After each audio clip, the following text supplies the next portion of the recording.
Болборунун алкагында дагы биз өзүбүз жергиликтүү кеңештин депутаттары колдоп берген лизинг аркылуу мусоровоз алып атабыз.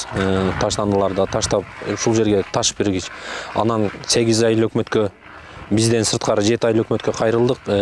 Аларды мусорларын бизге алып келип беришет деген ойдо турабыз. Себеби биздин мусорубуз жетпейт.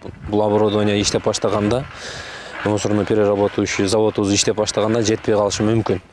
Бирок азыр бизде бул жерде өзүңүздөргө көрүп тургандай эле 40 жылдык мусор чогулуп турат. Бул мусорубуз где-то бир 4 жыл 5 жылга жетет. Запасыбыз бар.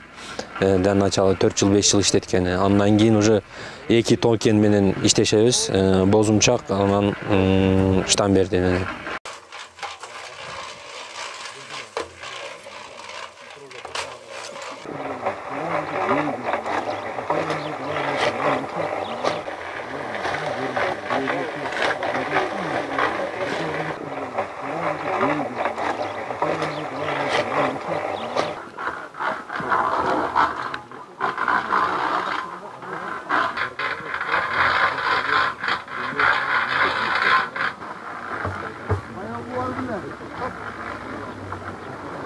Сакрантечи.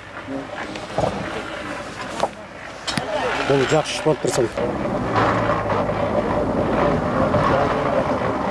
Газ кетет. Анан калган күн бөлүнөт.